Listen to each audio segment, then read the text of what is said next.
ભગવાને મને શરીર આપ્યું છે, હું મહેનત કરીશ, હું પરસેવો પાડીશ, અને પરસેવો પાડ્યા પછી જે પ્રાપ્ત થાય એ પ્રસાદ છે, એ પ્રસાદ છે. મફતનું લઈશ નહીં.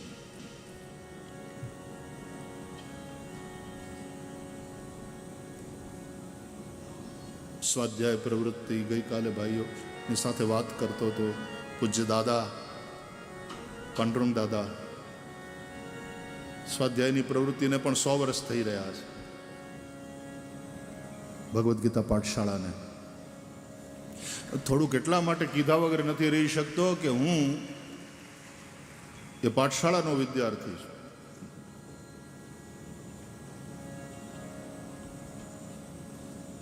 એટલે મફતનું લઈશ નહીં.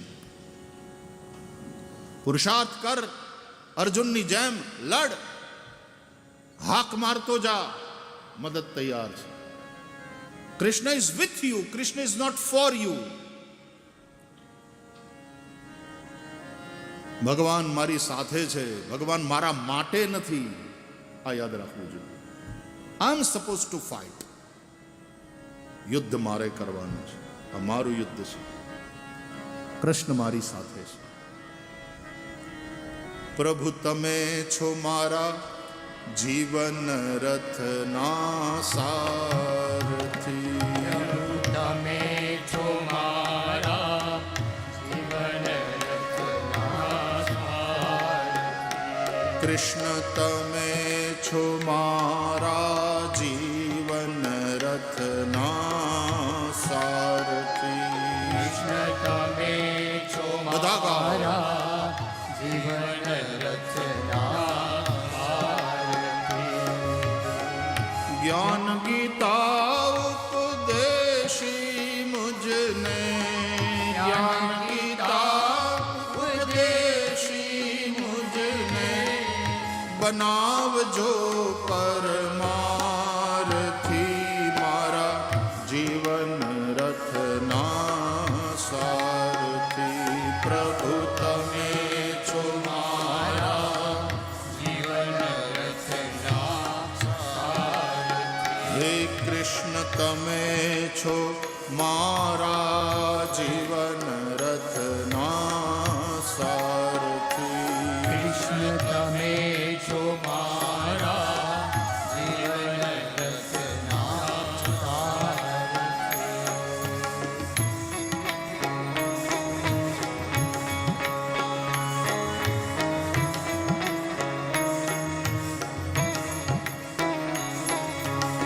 મારું તારું મનથી મૂકું, મારું તારું મામકા પાંડવાશ્ચૈવ.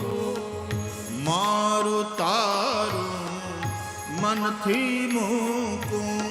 મારું મોહાંધ ધૃતરાષ્ટ્રના મનમાં આ ભેદ છે. મારું તારું મનથી મૂકું. મારું તારું મનથી મૂકું. ભક્તિ કેરો પંથ ન ચૂકું. ભક્તિ કેરો પંથ ન ચૂકું. ભક્તિ કેરો પંથ ન ચૂકું. ભક્તિ કેરો પંથ ન ચૂકું. હૈયું મારું કદી ન વિસરે. હૈયું મારું કદી ન વિસરે. આ દુનિયા છે સ્વાર્થી. મારા જીવન રથના સારથી. ઓ પ્રભુ તમે છો મારા જીવન રથના સારથી. પ્રભુ તમે છો મારા જીવન રથના સારથી. જ્ઞાન ગીતા ઉપદેશી મુજને, જ્ઞાન ગીતા ઉપદેશી મુજને, બનાવજો પરમારથી.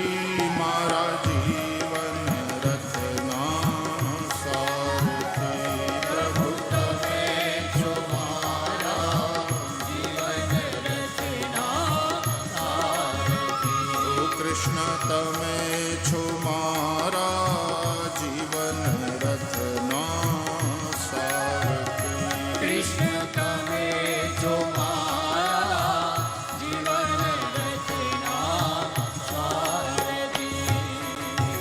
આપણું યુદ્ધ છે, લડવું આપણે પડશે. કૃષ્ણ આપણને હથિયાર મૂકવા નહીં દે.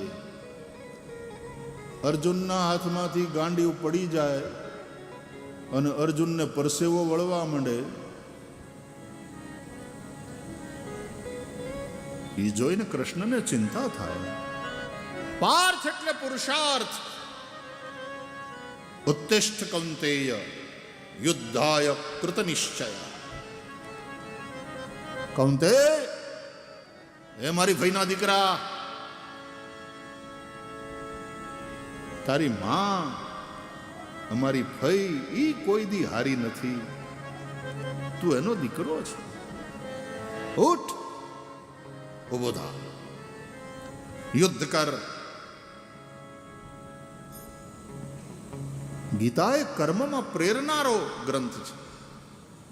સંન્યાસી હોય એને માટે સાંખ્ય, પણ અર્જુન જેવાને માટે તો યોગ, કર્મયોગ.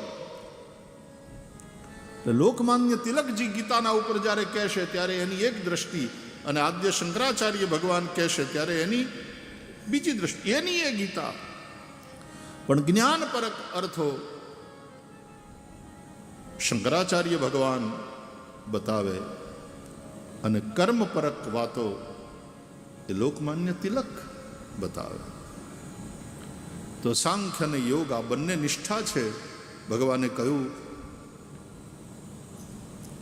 લોકેસ્મિન દ્વિવિધા નિષ્ઠા પુરા પ્રોક્તા મયા નઘ જ્ઞાન યોગેન સાંખ્યાનામ કર્મ યોગેન યોગિનામ. Help your self.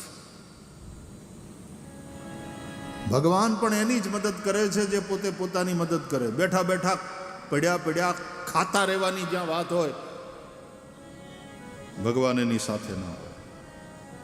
આમ ભલે આપણે બધા ભજન ગાય, ભાલા વાલા મારી ભેરે રહેજો, ભાલાવાળો રામદેવ પીર પણ એમ કે તમે ધંધા હગડ રહેજો, તો મફતનું ખાવાની વાત નહીં. હાડકા નકામા થઈ જાય એ ખોટું.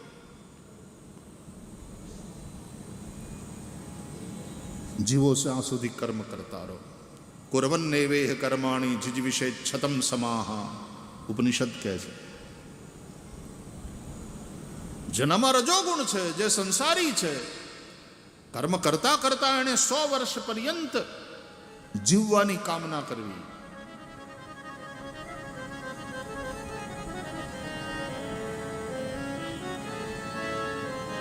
કોકનું ખોદતા જાય, બીજાની ટીકા કરતા જાય, ને પાછા એમ કે હવે અમે તો કાંઠે બેઠા. કાંઠે બેઠા એ વાત સાચી, પણ બીજાને ધક્કો મારવા.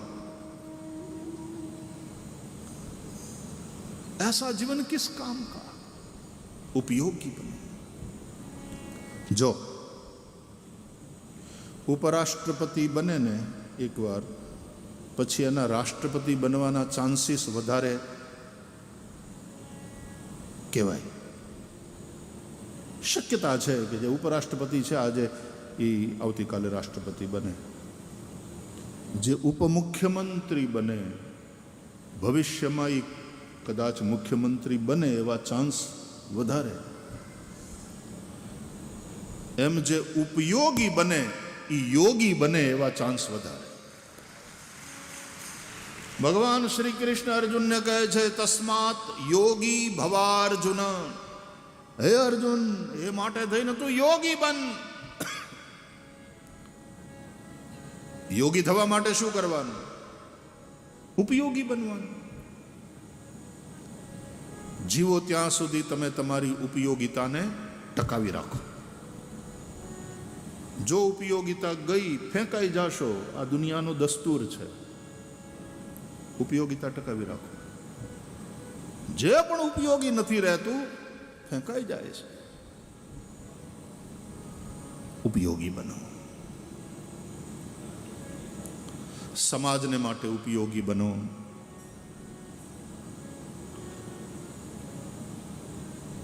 ભગવાનને માટે ઉપયોગી બનો.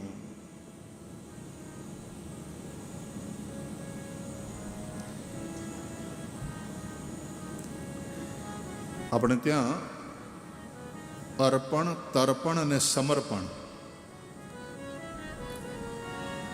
સંસ્કૃતિની આપણી જે જીવન પદ્ધતિ છે એમાં આ ત્રણ શબ્દો બહુ મહત્વના છે. અર્પણ, તર્પણ, સમર્પણ. આ ત્રણેયમાં ત્યાગ છે.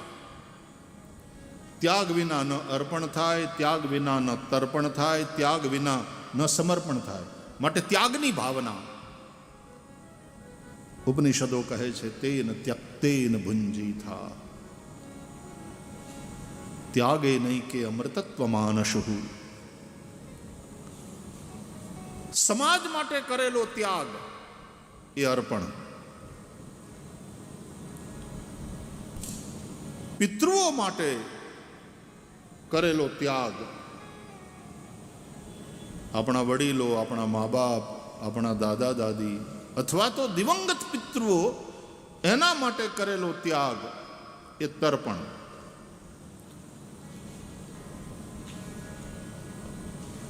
અને દેવતાઓ માટે કરેલો ત્યાગ એ સમર્પણ. આ ત્રણેય માટે ત્યાગ કરવો જોઈએ. કેમ? કારણ કે ત્રણેયનું આપણા ઉપર ઋણ છે. આપણા મા બાપનું, આપણા પૂર્વજોનું આપણા ઉપર ઋણ છે, પિતૃ ઋણ. એટલે તર્પણ કરવું જોઈએ, એના માટે ત્યાગ કરવો જોઈએ, ઋણ ચૂકવવું પડે. સમાજનું ઋણ છે આપણા ઉપર, સમાજના મનુષ્યોનું ઋણ છે. હું પૈસાદાર બન્યો હોઉં તો સમાજમાં અને સમાજ થકી. હું મોટો બનીને પૂજાતો હોઉં, પ્રસિદ્ધિ મને મળી હોય તો એ સમાજ થકી. સીધી સી બાત હૈ. એટલા માટે સમાજનું મારા ઉપર ઋણ છે. સમાજ માટે હું ત્યાગ કરું. સમાજ સેવા, સમાજના ઉત્થાન માટે, રાષ્ટ્રના ઉત્થાન માટે હું જે સમય આપું, અર્પણ. સંઘ પરિવારને 100 વર્ષ થયા, શતાબ્દી વર્ષ છે. કોઈ બીજા ઉત્સવ નહીં, પણ નવા સંકલ્પો સાથે અને નવા જોશ સાથે પાછા બધા જ પૂર્ણ સમયના કાર્યકર્તાઓ હોય કે બીજા કાર્યકર્તાઓ હોય, બધા લાગ્યા છે સમાજોત્થાન, રાષ્ટ્રોત્થાન, ભારતીયતાની રક્ષા.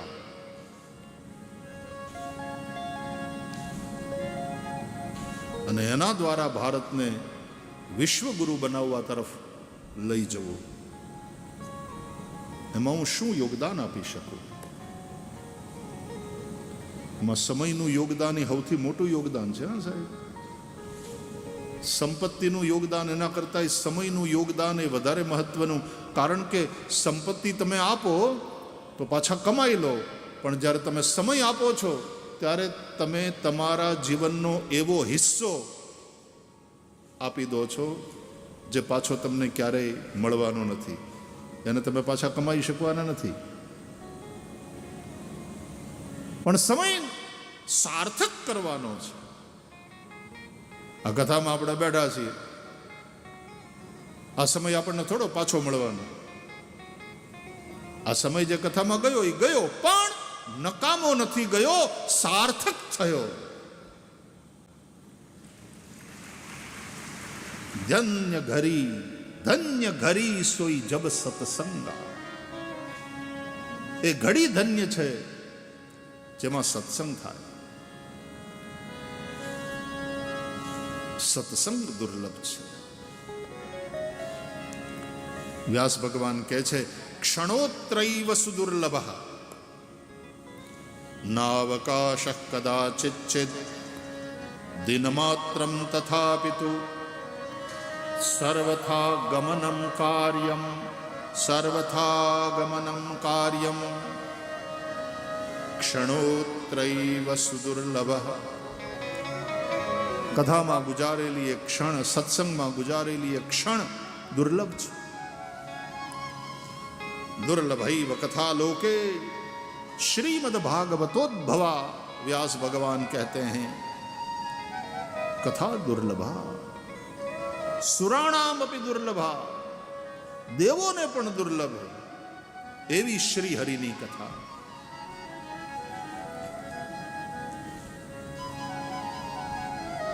અર્પણ, તર્પણ, દેવતાઓ માટે કરેલો ત્યાગ, સમર્પણ. વાયુ દેવતા, વરુણ દેવતા જે વર્ષ્યાને લ્યો,